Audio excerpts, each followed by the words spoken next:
नमस्कार, आप देख रहे हैं सी न्यूज भारत। तो मैं हूं आपके साथ प्रिया श्रीवास्तव। वक्त हो गया खास खबर का। मुंबई में बीफ रखने के शक में एक बुजुर्ग व्यक्ति के साथ ट्रेन में मारपीट की गई, जिसकी वीडियो सोशल मीडिया पर वायरल हो रही थी। इस घटना के बाद 5 से ज्यादा लोगों के खिलाफ एफआईआर दर्ज की गई थी, लेकिन नए खुलासे के मुताबिक एक घटनाक्रम और भी गंभीर था, क्योंकि बुजुर्ग व्यक्ति को लूटने और चलती ट्रेन में फेंकने की भी कोशिश की गई थी। सूत्रों के मुताबिक पुलिस के एफआईआर में इस पहलू को नहीं शामिल किया गया था। घटना 2 महीने पहले की है, जब अशरफ मरियार नामक बुजुर्ग व्यक्ति, जो कि 40 गांव से मुंबई आ रहे थे, कुछ सरकारी नौकरी के लिए जा रहे गैर मुस्लिम ग्रुप के लोगों ने उन्हें टारगेट किया था। इस घटना के बाद अशरफ मरियार ने हाल में ही मुंबई के मुमरा में एक वीडियो जारी किया, जिसमें उन्होंने अपनी मदद के लिए पहले राष्ट्रवादी कांग्रेस पार्टी के विधायक जितेंद्र आव्हाड का धन्यवाद किया।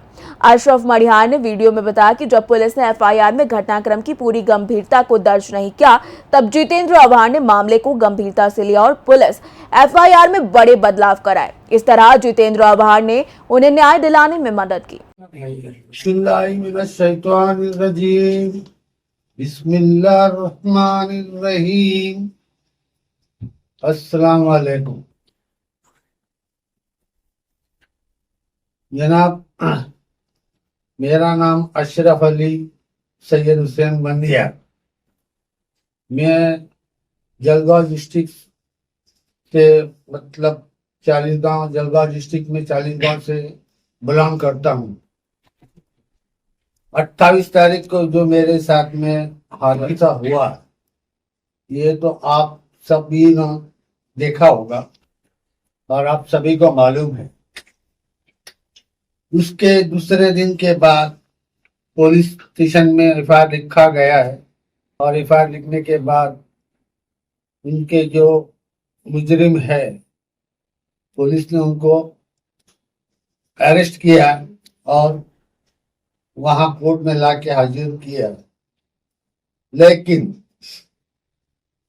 3 आरोपी जो पकड़े गए थे, उनको पुलिस ने कोर्ट के अंदर बेल के ऊपर 15,000 की बेल के ऊपर छोड़ दिया।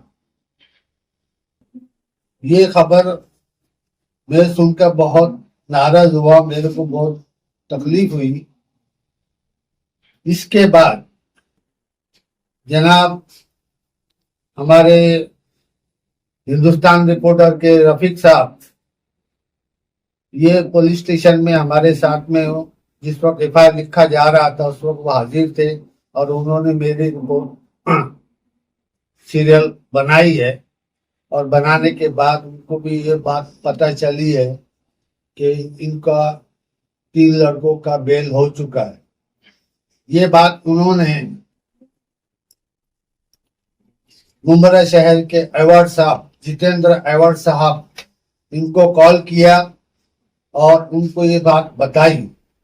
जब उनको ये पता चला, उन्होंने मेरी वीडियो देखी, उनको मेरा बात का पता चला और उसके बाद में उन्होंने देखा है कि इतना बड़ा हादसा हुआ है और इंटरनेशनल मामले पर होने के बावजूद इनको बेल कैसे मिल गई। इसके लिए वो मेरे लिए पुलिस स्टेशन में दौड़े दौड़े चले आए और वहां पुलिस के जो बड़े साहब थे उनसे वो सब बात का वो किया और उनसे वो जो बात का करने के अंदर उन्होंने जो बताया कि भाई इतना जो बड़ा मामला है और ये जो केस जो है, इतना बड़ा केस होने के बावजूद में आप में इतने नॉर्मल कलम लगा के इनको बेल कैसे दिया। उन्होंने मेरे लिए वहां पुलिस स्टेशन में संविधान के साथ जो कानून के तहत जो है वो पुलिस साहब से बात की और मेरा जो पहला रिपोर्ट था, एफआईआर का जो रिपोर्ट था, उसके बाद में हमारे जितेंद्र आव्हाड साहब ने फिर से उसको दूसरा रिपोर्ट बनाया और उसके ऊपर जो मेरा पैसा चोरी जेब से निकाला था और मुझे ट्रेन से बार बार फेंकने का जो उन्होंने प्रयत्न किया था, वो कलम पुलिस स्टेशन में नए लगाने की वजह से उन्होंने ये कलम को आव्हाड साहब ने संविधान के दायरे के हिसाब से उन्होंने बात को रखा है और मेरे लिए दौड़ के चले आए। और उसके बाद मेरी हालत बहुत कमजोर हो चुकी थी। मैं बहुत कमजोर होने की वजह से मेरे को सिविल हॉस्पिटल मतलब साइन हॉस्पिटल में एडमिट किया गया था। साइन हॉस्पिटल में एडमिट करने के बाद मेरे को बीमार कुर्सी के लिए मिलने के लिए आए।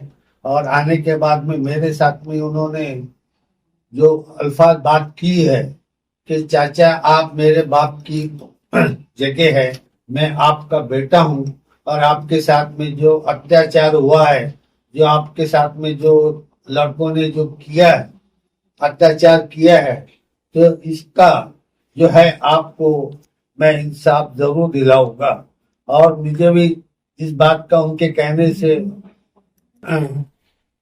इस बात के कहने से मुझे भी यकीन हुआ। मुझे भी भारत की न्यायालय पर संविधान के हिसाब से मेरे को विश्वास है। और मेरे लिए जितेंद्र अवार्ड साहब कंधे से कंधा आके मिले और मेरे को तसल्ली दिया और मेरे को ये कहा कि आपको न्याय दिलाने के लिए मैं हमेशा तैयार हूँ। तो मैं आप सभी मुंब्रा के रहने वाले सभी मुसलमानों से और भी भाई जो भी समाज के रहते हैं सबसे मैं दरख्वास्त करता हूँ कि जितेंद्र अवार्ड साहब उन्होंने ये नहीं देखा कि मैं हिंदू है मुसलमान, उन्होंने इंसानियत के नाते और मेरे को बुजुर्ग मतलब बाप की जगह समझ के चाचा मैं आपका बेटा हूँ, आपके बेटे जैसा हूँ, और मैं आपके लिए जो न्याय है इसके दिलाने के लिए। तो ऐसे नेक इंसान बहुत कम होते हैं। तो मुझे बहुत खुशी हुई कि ऐसे जो जितेंद्र अवार्ड साहब जो मुसलमानों के हमदर्द है, मुसलमानों के कुछ भी तकलीफ होती है तो उसके लिए दौड़े दौड़े चले आते हैं। रात को वक्त में देखते नहीं है, 2 बजे 3 बजे जब भी उनको उठाया जाता है तो वो मुसलमानों के लिए मदद के लिए दौड़े दौड़े चले आते हैं।